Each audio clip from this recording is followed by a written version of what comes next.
In today's video, we'll be learning about some of the new features in Cinema 4D R21. Let's do it.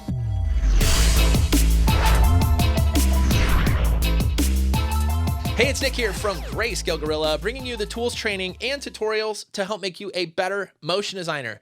Now, Cinema 4D 21 has just been released recently, and we're extra excited because our buddy Andy Needham has helped us make some amazing training. We just put it up over at Greyscalegorilla Plus, and I thought what we would do today is give him a call and have him explain some of the new features in R21 and some of the things that he's discovered that you could really do with this new software.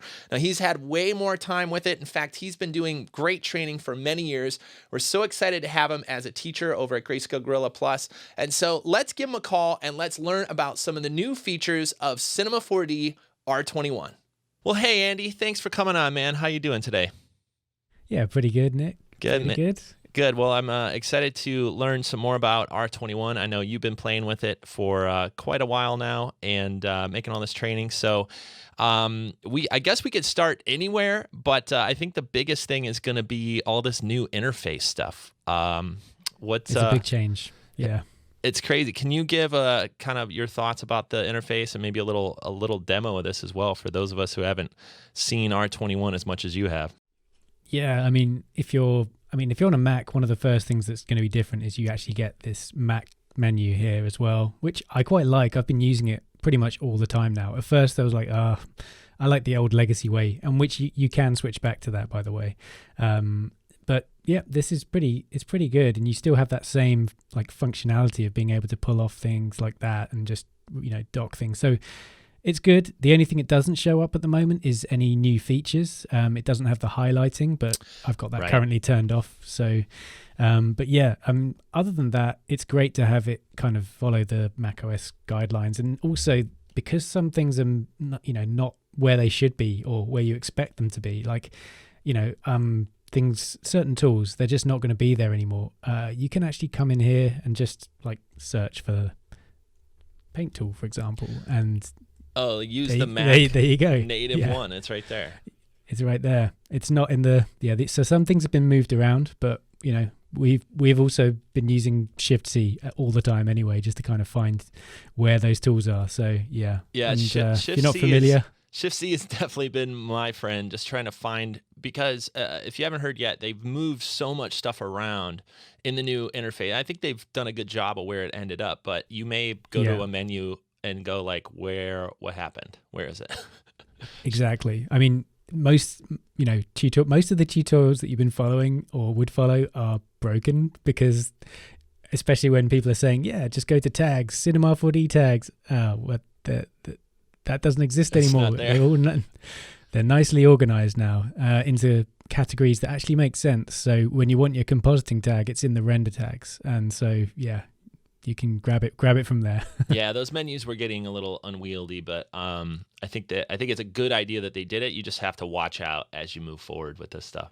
And something that may not be coming through on YouTube as much, but is the resolution of the interface. And I know there's more fun stuff to talk about than like the resolution of these icons, but it really looks really nice. It's kind of like you move to an older version and you're like, oh, this is really bad. You need like to check your eyes or something, because it's just so fuzzy. But yeah, the high DPI, if you're using like a 4K screen or something, it's going to look great. I mean, crystal. So, but you can as well, just if you are getting frustrated with all of this, you can go back to the legacy layout as well. There's a legacy layout here, but that is going to be phased out, but it will kind of return the main menu to the old way. Gotcha. But yeah, so I would say just get used to this new way. I think it's actually, going forward, it makes a lot more sense, especially, the way they've organized things like mesh, and, you want to add things to the mesh, you want to remove from the mesh, things like that. It's just a bit more logical and efficient. Well, before we jump into all the, more MoGraphy, visual stuff, what else about the interface has changed? I know they have new null icons and colors and all that kind of stuff as well. Can you that's something I haven't really played with. Can you kind of show off what that is? Yeah, I mean, we could do that in a new scene if you like, or we can just stay here. Let's just.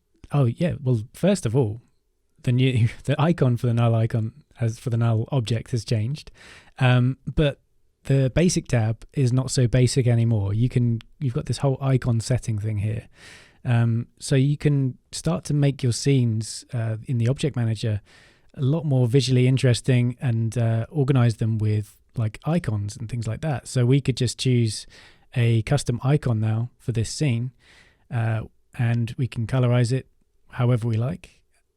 We can even go on.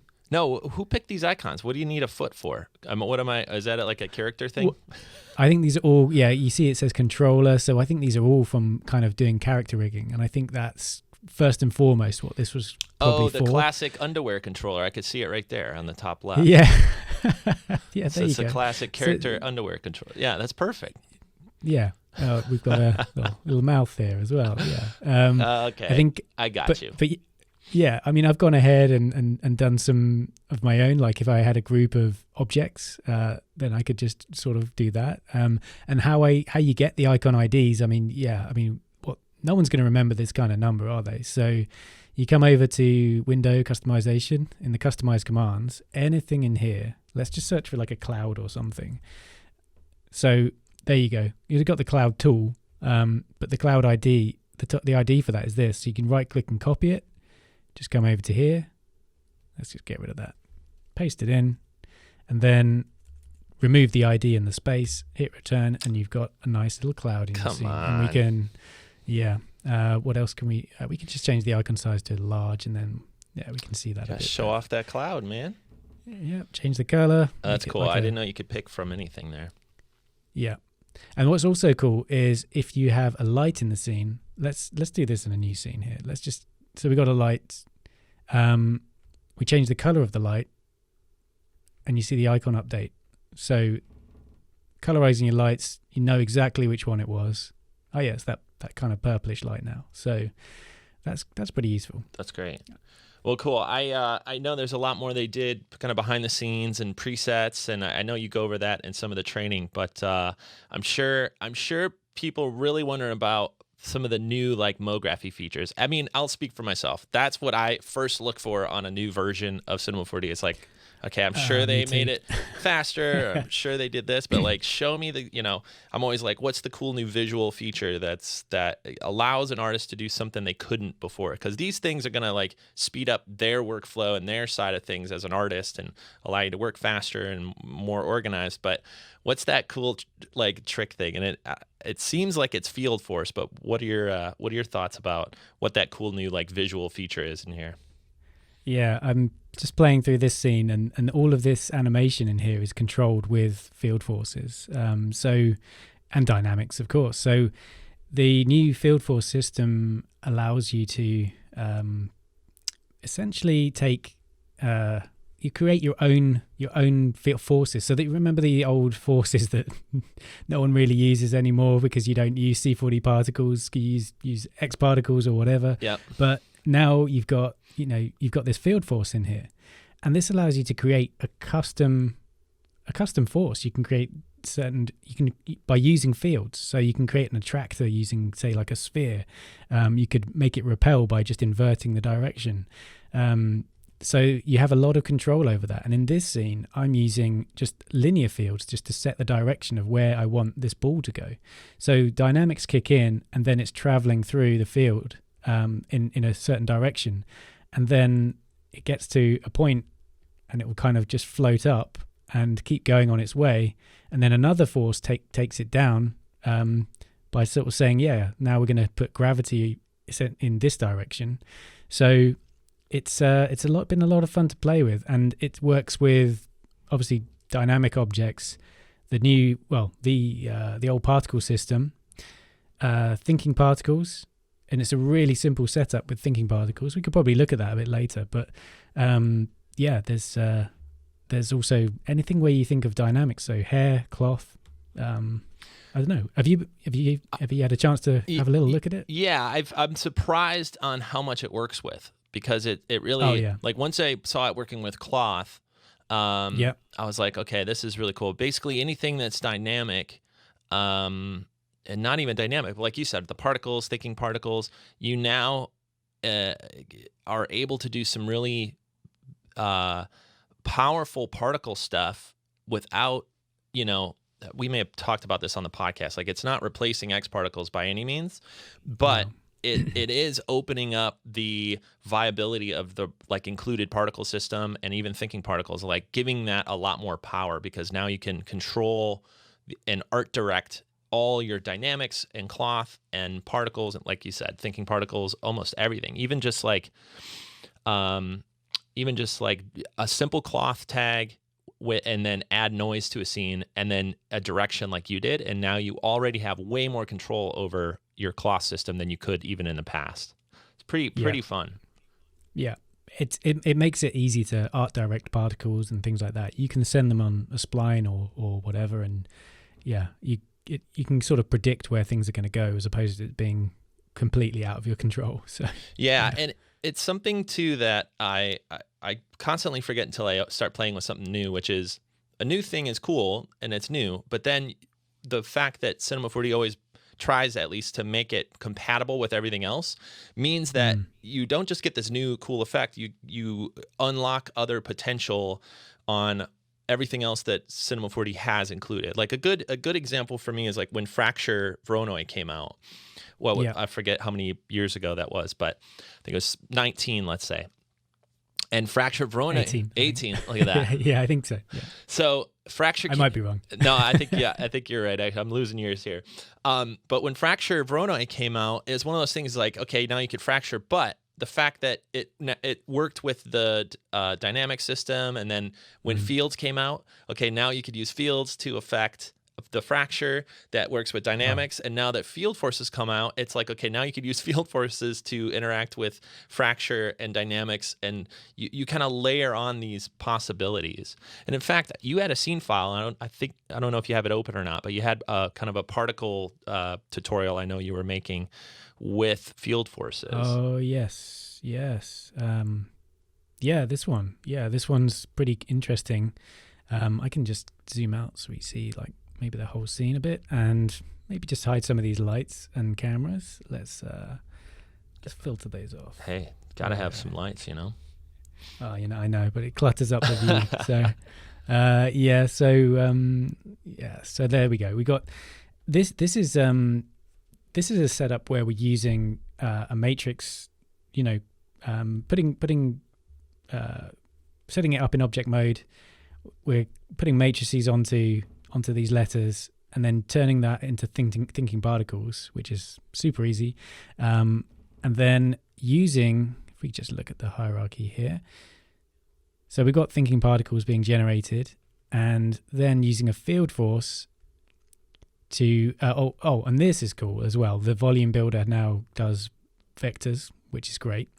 And this is the kind of key to this whole setup, because we can get the particles moving on the surface of geometry. So this could be anything. It doesn't have to be just motext or whatever. It could be a logo or other geometry. That was the fun part, was like thinking particles, again, was one of those things that's been around and kind of was dying a bit, I think, in everyone's minds. And it also hasn't been updated. It's not everyone's minds as well. It's like kind of dying inside, but of cinema too. But now you have the ability to use field forces with thinking particles, and it unlocks things like this. And I think go on. Sorry. No. That it's just really cool to kind of see old stuff come back like that and have like a new life using something new like this. Exactly, it does breathe a new sort of lease of life into it. I think people didn't like working with thinking particles because the setup was, not intuitive, and it wasn't visualist. It was going into Espresso and sort of creating some nodes and saying, okay, now I need a gravity, so I need a node for that, and things like that. Well, with this new node, this is just a 2-node setup. You're just saying, I want all the particles or whatever particle group I'm interested in to use a force object. And we're just saying use the field force in this case. But thinking particles now understands, with that new tag, all of these. So you can have a visual representation in the viewport of gravity or turbulence or whatever, and just work with it in a simplified way. Just by, if we wanted to, we would just duplicate this and then add, let's see, we could add friction to the scene. And then you just drag this in and then connect it up. And now, I'll just connect it up, but we're not going to play through. But anyway, but that is the setup. Now Thinking Particles understands these friction settings. And so, yeah. That's a lot more intuitive, for sure. It's a lot, easier to set up. So, yeah, this is quite a fun one, actually. And, I mean, yeah, did you want to look at it? No, this is great. I mean, I think you're also using something too, like I mentioned before, like the power that you have now, and it kind of unlocked the tracer a little bit too for me. Like I find myself using the tracer a ton now. I think it's because the particles are so much more robust that I just find myself playing with particles more anyway. And then of course tracers always look awesome. So I'm finding myself using the tracer along with the new spline effects, along with the volume builder and all that stuff. So maybe that's a good transition. So I know we'll have more stuff about field forces. That's kind of the key big new feature in 21, at least to me. And so I'm sure we'll have other stuff there. And I know you have some robust stuff in the training as well. But maybe this is a good time to talk about some of the new volume stuff, because that was something that wasn't clear to me until I started playing a little bit with it. But maybe you can kind of show me a little bit more about the new volume builder stuff, and also the caching too. That's something I haven't really messed with yet. Yeah. I mean, so the volume builder has, as we saw in the other scene, a different type now, which can be vector. So you can put objects into here and then turn them into like this vectorized version, which can then be fed into a field force. But I mean, in this example, this just wouldn't work or wouldn't play back in the viewport without the cache layer, and it makes it. And don't worry about the beginning frame; there was no information there, so this wouldn't render anyway because it's just voxels or whatever. Blank. Just blank. So as soon as there's information to be cached, it can see it, and then you can start playing through.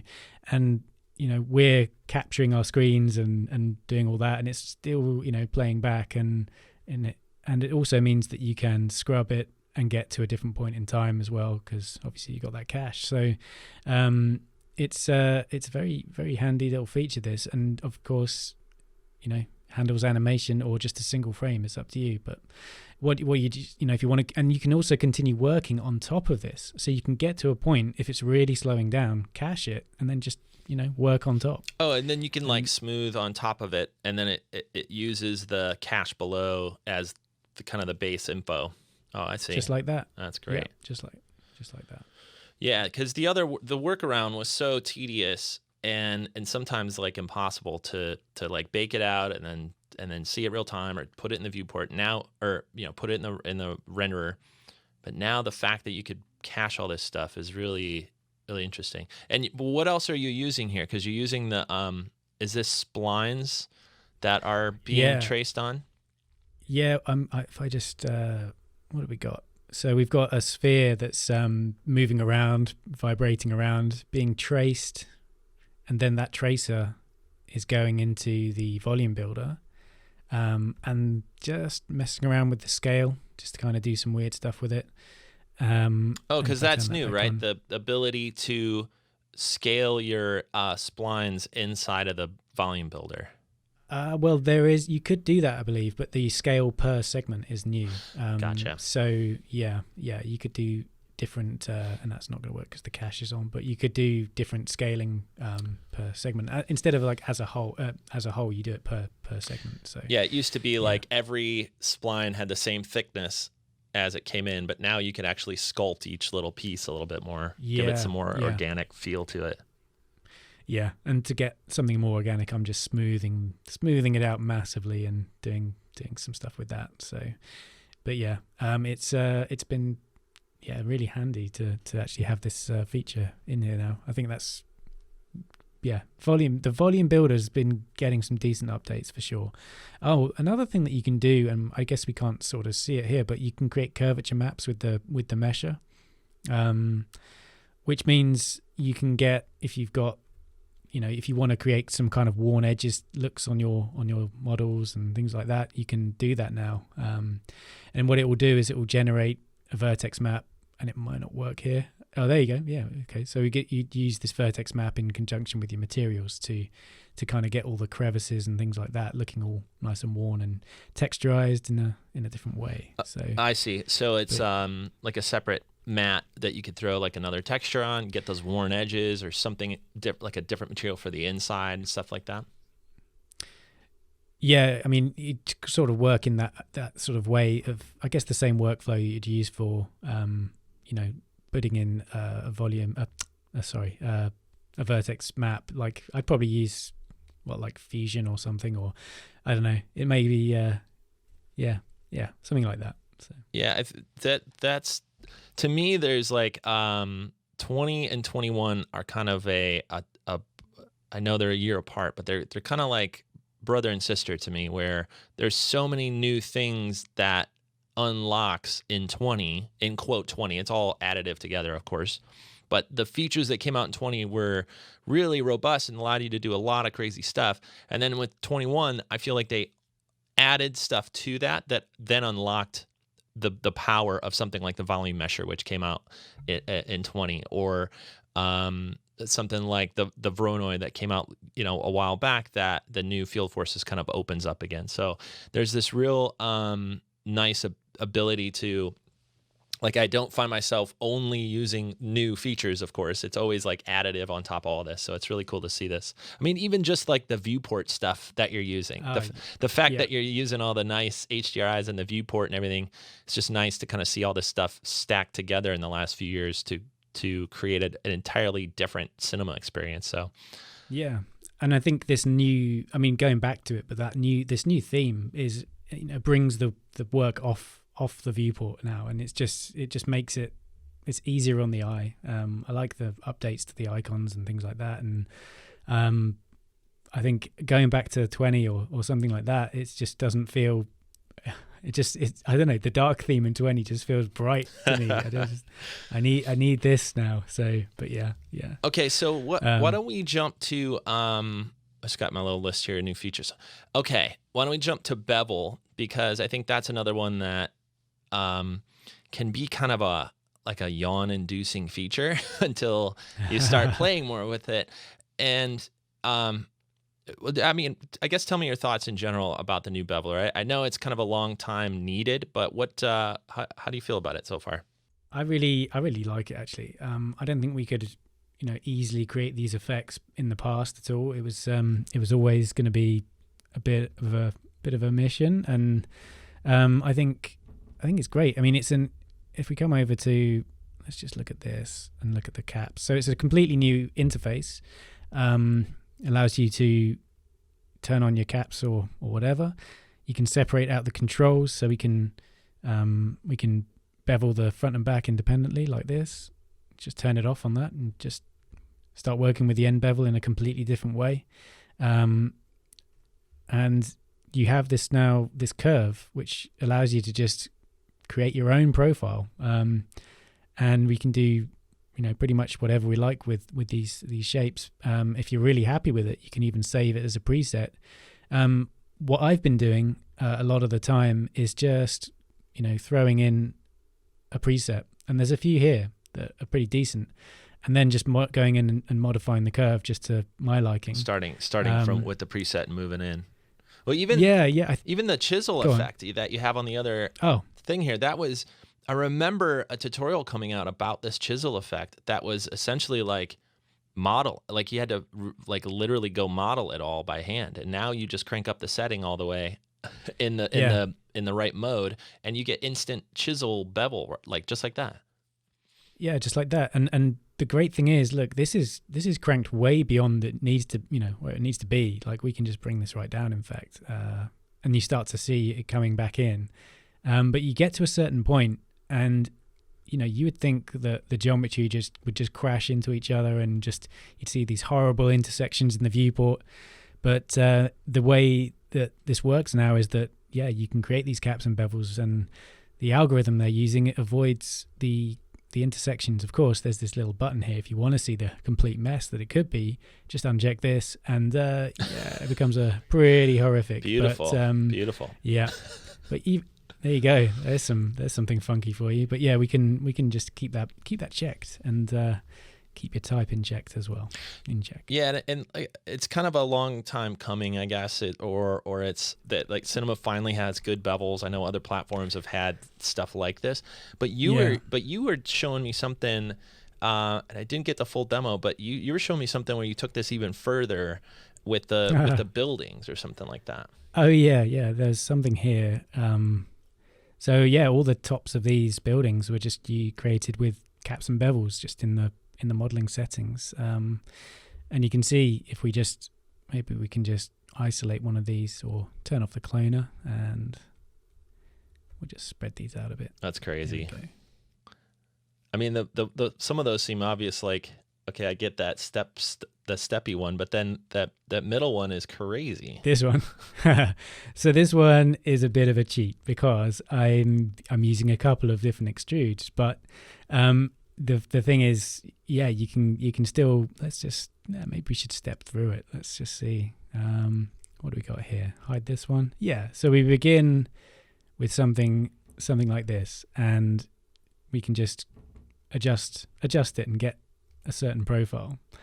And then what I was doing, just to make it a bit more crazy, is just add a correction deformer. Go into the edge mode, and then am I on here? Am I missing something? Let me see. Selection. Yeah, and I know you do this too in the training, but this is it seems like what you're saying is you said like select the top as a re-extrude. Is that essentially right? Yeah. I would grab the top, and then just extrude that out, change the profile, and then do something once again. Yeah. So you'd end up with something a lot more intricate, and because it's all based on the same kind of footprint, it all lines up and kind of makes sense. So yeah, you can.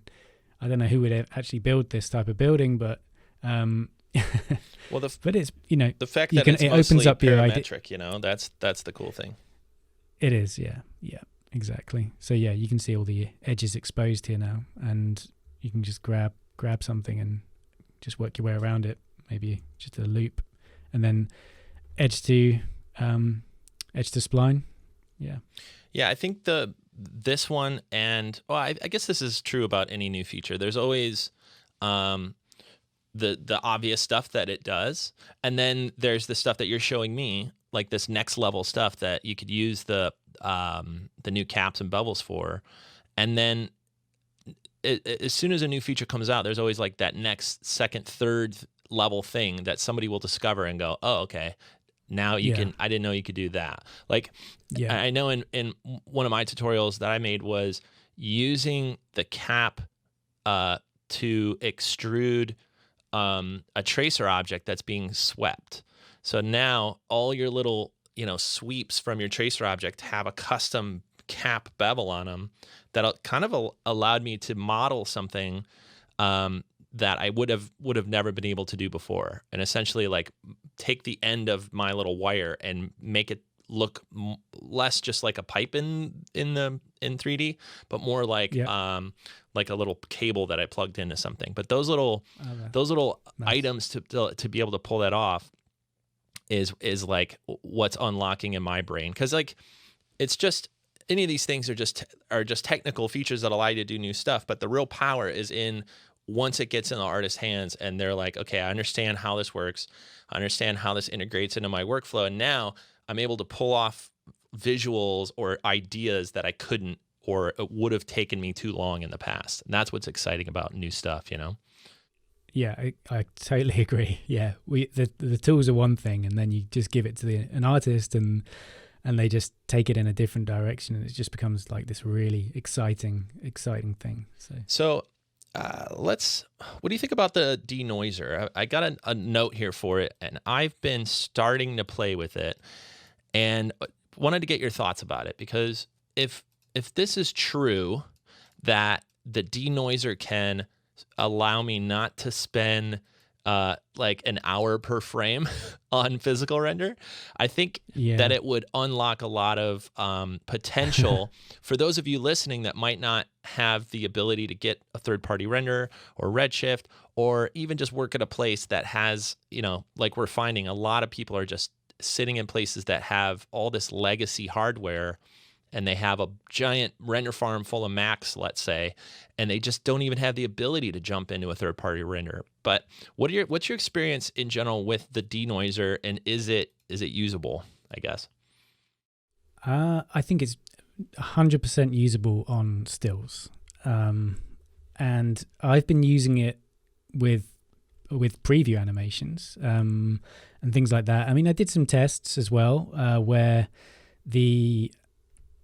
if we just maximize this a bit, you can see, I mean, this was like low settings and denoised, and it will clean up areas nicely, but you'll still get a little bit of jittering going on. But on a still frame, it looks nice and clean. But with depth of field, it's another story. It kind of, you get a bit of chattering if you haven't got your settings kind of dialed in right. So I think, I mean, I've been, like I said, with the tutorial that I've recorded for a preview render. For this one example, I set the settings in physical to just 0 on everything, and threw on the denoiser as well, and I got something usable. I could actually kind of see a decent enough representation of what this could be, and then it looks nice on the close-up stuff. But when we get to, and this is the preview here that I'm showing you, so it looks nice on the close-up stuff here, but when you get to the final result, the zoomed out view, everything becomes a bit mushy and things like that. So you have to kind of be wary that the denoise is not gonna, without the detail there in the first place, it's just gonna kind of do its best guess and just kind of smudge everything together eventually. Yeah, it's like it's probably thinking that all those nice little particles are noise at a certain point, which it is at a certain scale, and it's like, oh, I got to get rid of all those particles. It's noise. I'm a denoiser. It's right there in the name. That's another thing that I found as well. If I had particles around here and depth of field or whatever, they would just get cleared out. It would just be just gone. But yeah, I mean, and I think I was just teasing the final result here. But yeah, this was quite fun to do, and it uses some of the it uses field forces and things like that. So yeah, and there's some technical challenges to get through to kind of get it all working nicely. But I've used it with volume rendering. You can see that's a sort of slightly denoised version of that, and that's another thing as well. You can actually render volumes with Pro Render now, which has been kind of cool. Yeah, because this was in 20. I know that like the volume render and VDB in general was kind of a half volume measure. Like it allowed you to do gloppy stuff easily, but actual volume like this wasn't possible until 21. Is that right? Yeah. So there's a fairly simple setup if you have a VDB, or you can just set your volume builder to fog and use it that way. But it involves this new tag, the volume tag, and you can just drop in a volume material, and there's a really simple preset in the if you're in Pro Render mode, or using Pro Renderer, you can just create a volume preset, and then it's just a real simple case of just editing your emission strength, and you can adjust the density and dial in the kind of color and the saturation of it all. So yeah, once you sort of fire up Pro Render, it gives you it gives you a sort of pretty quick, decent result. That was pretty quick, actually. This isn't totally related to 21, but how are you liking Pro Render over physical? Are you all switched over? Is there a time when you use it, or what's your usability on Pro Render right now? Not using. Not much. Okay, that's what I've been hearing too. I just had to double check. It's my honest answer is that. But I always want your honest answer, Andy. always. Yeah. There's, yeah, I think, I don't know. I think probably because of like the false start, maybe, or the fact that it was a bit, it wasn't feature rich to begin with, and people were just like, well, I can't do anything with it, and I guess it wasn't that fast or whatever. So maybe it might take another pass on it. But I mean, there are, if we come into the settings, there are, I think, new multi-passes in here, and of course it does have the denoiser and things like that. But yeah, I think there's some new render modes as well. But to me, I mean, there's other renders that I prefer using. So yeah, I'm keeping an eye on it, but I've not switched over to it. Yeah, that's where I am too. I mean, even if you don't have access to a third-party render or Redshift or anything like that, I would say still shoot with physical for now. Like, I think it's a little bit more sturdy, at least for me. I might not just, maybe I just don't know enough about ProRender or all the details, but whenever I use it, I always fall back to physical. It looks more sturdy, I guess is the right word, but it always looks good. It's just slow. That's kind of always the caveat with physical. Like, if you crank the settings up enough and wait long enough, it looks really nice. It's a really great internal renderer, but you need a couple extra machines.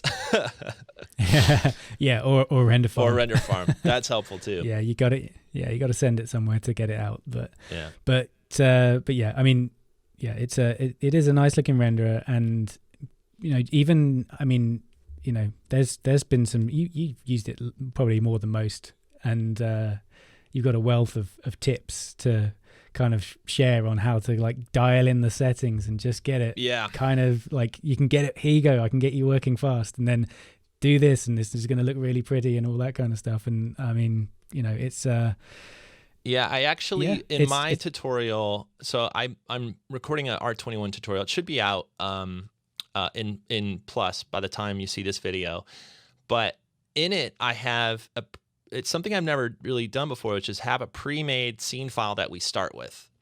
And the reason I do it, and the reason I've never really done that in the past, is because I always wanted the ability for anybody with any Cinema 4D to just open it and follow along on Vimeo or YouTube or anything. But now that we have this platform, we have the ability to get you scene files and all this stuff really easily. What it does is it basically dials in your physical render settings right away, so that as soon as you and it's just got like some simple materials in the bottom. It's got some basic stuff like having 24 frames a second, like the things that I do in every tutorial anyway. I just did it in the scene so that we don't have to spend all of our time like setting up our ratios. We just start building stuff. And what was fun about it was hitting render and having the physical render settings like dialed in pretty good to get a good result. And once you do that, like once you turn down the default balances, that Cinema 4D's defaults are just way too high for the reflection depths and all that stuff. Once you dial all that in, it's actually a pretty usable renderer, especially in production. For the final, you kind of always have to send it to a farm or walk away for a long time. But using it in production, I've kind of forgot. I had my Redshift glasses on for so long, kind of forgot about how decent physical looked. But I also forgot about how slow it is when you start dialing it up. But I want to go ahead.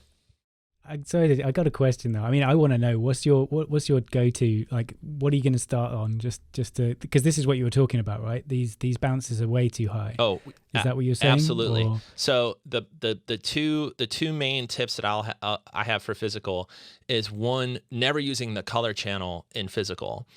In the material. So always using reflectance. In fact, I think we have a tutorial on YouTube about that called save like 300% on your render time with physical or something like that. I'll try to remember to link that up in our video today.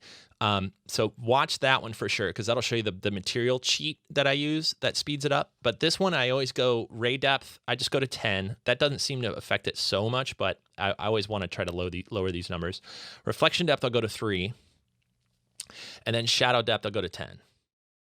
Okay, so just taking a bit off, Yeah, and the one that matters the most, at least in my tests is reflection depth. So when you use reflectance, and I go over this in other videos, so I won't get into too much detail, but when you're using reflectance in the way that without the color channel, that reflection depth number is essentially your bounces. You're like your global illumination bounces. So what's nice about this is you don't have to use global illumination. It's built into that reflection depth number. And so basically dial that up and down to get more or less bounces in your scene. So I leave it at 3. And then if it's going a little slow, I'll go to 1 or 2, but 1 looks super dark. So I'll at least do to 2. Yeah. And then maybe if I have time or if I'm splurging for the render farm, crank that dude to 4 at the end. But yeah.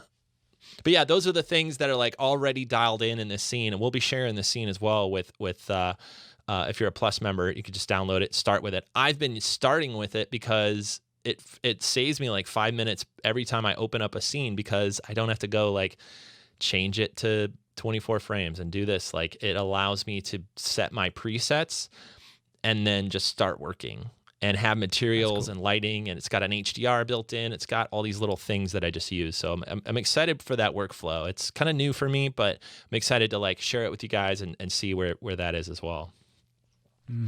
Awesome. Well, I'm looking at the notes here, Annie. I think we're wrapping up here.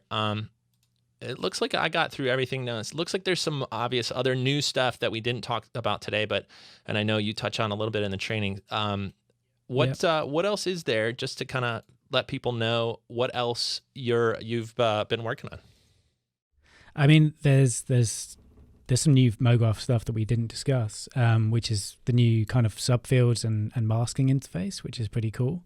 In this little setup here, which is, fairly straightforward actually. We're just using a plane to rotate some of these matrices, and then just using another plane to scale it out. And we're using group fields, which are super powerful and obviously not a new feature, but inside of this group, you can see the new kind of interface for working with not only subfields, but also masks as well. So that's certain fields and modifier layers and things like that have a subfield. In this case, time has the offset. And so I'm using a random field to randomize the time offset. But then I'm also masking that out with a spherical field, and then using a time There's so to much mask here. out the spherical. Yeah, and so you go. It's like a Inception or something. And then using another spherical field on this other time effector, and you get more detailed kind of animations just with no keyframes actually. So it's kind of all work being done by the time field. So yeah, that's what's cool. And so if I'm remembering right, like that hierarchy, if you could open that back open again, hierarchy, some of those things were possible before in 20, where they had like a subfield and there was like a different setting for it. But I think it looks like what they changed for the most part is like allowing you to visually see it and make more, because that makes way more sense than the way that they had it before. Well, there's a flow to this, and obviously an obvious hierarchy. And before, I think it was like a double attribute manager type of affair, wasn't it? Where you've got your main fall off, your field here, and then whenever there was a subfield, it would kind of appear underneath, and you'd be like, well, what am I even working on? So it's just more readable, for sure. Yeah, it allows you to find it, because now with all this power. What's the quote? I won't mess up the quote. With all this power, there's also this like, where is everything mentality. So, there's obviously like you could use layers to find everything, but then there's stuff like this that's really not in the official hierarchy, but can change the way that MoGraph works drastically if it's in the wrong order or all that stuff. And even something like field forces, which I'm still wrapping my head around, is they went back to 2 modes in field forces. So field forces has the effector modes, and then they also still have fall off. Yeah, exactly. Yeah, you can mask out the field force as well, because if we go to a scene that shows some field forces, let's look at this. So with this, and this is actually just on some geometry, but let's just look at the interface, because we've got a fall off in here, which is essentially the field list. But because the objects use fields as well, so you're generating the field force with fields, or the volume builder in this case. The actual force, if we display it, is all around us. It surrounds us. So you've got this. It's getting really this crazy. It's getting thing. real spiritual. I like this. This is good. Yeah, it's no, all, yeah. With great. So this. Yeah, go ahead. This is just like, all we're seeing is what we're defining here in this box size, but it actually spreads out to the whole scene. The whole scene is filled with voxels and vectors and things like that. And so you can bring back some of that control by masking it out effectively using the fall off tab. So that's another level of you got to think of it like that as well. It was something that once I discovered that it actually simplified the field forces for me, because I think we're still in a mode, like if you're watching this a year in the future, we might have a lot more of this figured out. But I think as R21 is coming out, we're seeing the power of it and some of the like no-brainer stuff that it could do. But I'm really sure that there's way more power in this thing than any of us have found yet. And one of the things that opened it up for me was this fall off. The fact that you could do crazy field forces, but then, like you said, if it just affected everywhere in the world, it kind of lost its power until we pulled it back with this fall off. So in the tutorial I do the same thing. It's like, okay, well, let's get this really cool effect, but then let's tell the particles exactly where we want that effect to be. That's where that fall off was really useful. But it does get confusing once you use a lot of them, because you'll have a linear field and you're like, well, is that a fall off or is that in the object mode? Or there's a lot going on. Well, actually, I don't know the answer to this question. Can you backwards engineer where something is? Like, can you like right click on a field or like a fall off and say, where is this in the hierarchy? Well, if I'm clicking on this volume builder here, it makes it bold, so I know that I'm talking. We're looking at this. And I guess I'm asking the opposite. If you click on a linear field in your object mode right now, kind of go back to that where that was in the field force. Let's say. What do you want me to do? Just go in the field force. This may be a stupid question. Just click on a linear field right there. Down. Make a new one. Yeah. Okay. So now that shows up in your scene, and I know it works that way where you can click on the linear field and it shows which one. Can you go the other way? Because often I'll be looking through trying to animate a linear field and I'll have 8 of them and I'm like, I want the one that's in here. Can I click on it in the object manager and go backwards and say, where is this dude? Yeah, so I guess if I'm on the volume builder now, let's try it. So I click on and we lock this up so it doesn't go anywhere. I click on here. Ooh, no, stays highlighted. All right. I didn't know if there was like a right click, or like find in fields. It's something I've as I've built more complex stuff bumped into. And look, maybe I'm just a little unorganized, but I think a lot of us are. Let's be honest. Okay, I'm just making sure I'm not missing something, because you've had more hours with this thing than I have. Yeah, I guess I haven't. You go. I mean, at least it works that way. I guess if all else fails, you go into the actual object and just step through it here, and then you can just see in the object manager that way. I mean, it might be a step slower, but at least there's a workaround. You know the real answer. You know the real answer, Andy. I need to name. It doesn't work. I need to name my damn fields. That's the real answer. Yeah. Oh yeah, there is that. You can't just call everything linear field. Yeah. Linear field 01, linear field 02. I need to step it up. Just auto name. Yeah. Well, cool. Well, anything else before we take off, Andy? I want to make sure I know we obviously didn't cover everything that is in R21, and we didn't cover everything that you've been making for the training, but this thing. Oh yeah, I got something fun. Okay, yeah. I mean, I saw an early demo of this, and I want to see the final bit, because this was really interesting to check out. Please show me what the heck's going on here. Yeah, I mean, we're going to talk about just a couple of things, and I think that'll do for. But we've got, I mean, the node interface. First of all, has some more powerful features to it because you can, whenever you want to make a duplicate of something, it would just be really clunky, and there wasn't the intuitive. How do you make a duplicate of something? Copy and paste. Yeah, and or like a keyboard shortcut. Alt drag it out. Yeah, exactly. And now, Boom! You can do that same thing. So, yeah, we can do that. And also, whenever you duplicated a node, that would come off like here. And you're like, where's it gone? Where's it gone?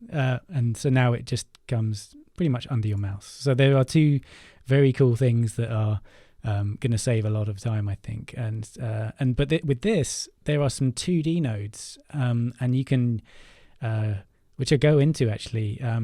And one of them I thought was really fun to look at is this kernel, which is the convolution matrix. And if you've used certain image editing applications, then you can do kind of functions by inputting numbers into this matrix here. And there are some presets, and you can see what we're going for here. What we're going to try and do is do a bit of image processing in C4D. So we're going to take this cloud, and all we're doing with that is just taking out the color, using a kernel on here. What am I doing? I think it's just doing something blur, maybe. I'm not sure. Or it might be doing. I didn't name it, so that's my bad. See, nobody names stuff. Yeah, let's come on. Yeah. But I know with this one, I'm sharpening it up, and then I'm just putting it back on top. So I'm kind of trying to recreate that. What's the word? A high pass filter. And so when I put that on, I'm getting this effect here. So if I solo that, you can see this is what we had going in, and then I can just put on my little high pass filter, and then I've got this nice little look. It's like a sharp. It's like a sharpening. Yeah, for sure. It's a sharpening. Yeah. That's crazy. So just bringing out some details here. So some of these these 2D nodes are quite useful actually. I think there's going to be. And you could do this on a material basis. Like this could just go into any material node. Yeah. So you can blur out something, and I mean there are 2D nodes. So like imagine you've got some noise that you want to blur out or something like that. But yeah, I think then do something that you could then detect the edges with a kernel.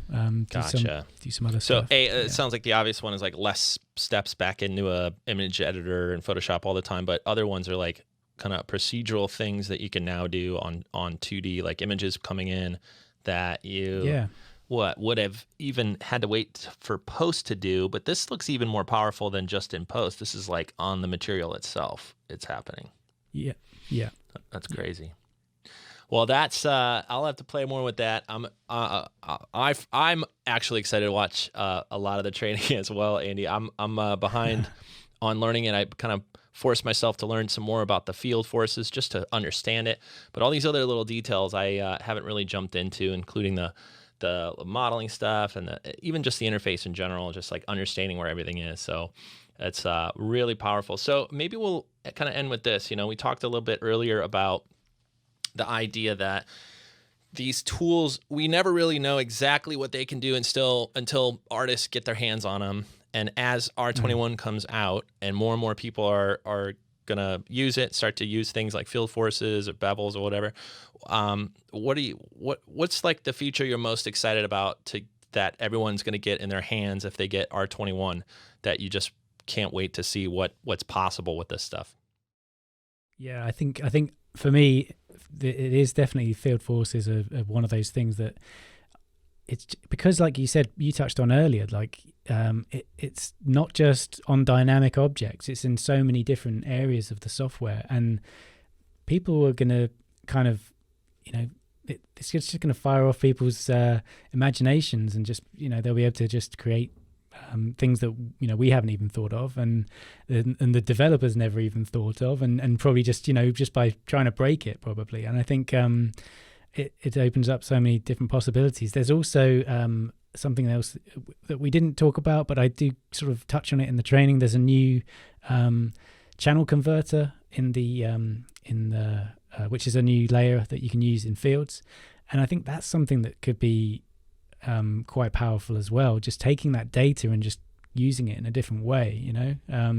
So there's quite a few things there that I think you know, I'm excited to see, and I think as people start using it, we're going to get some really interesting and unique results. And that's my vote too. I forgot about the channel converter too. That's one of those.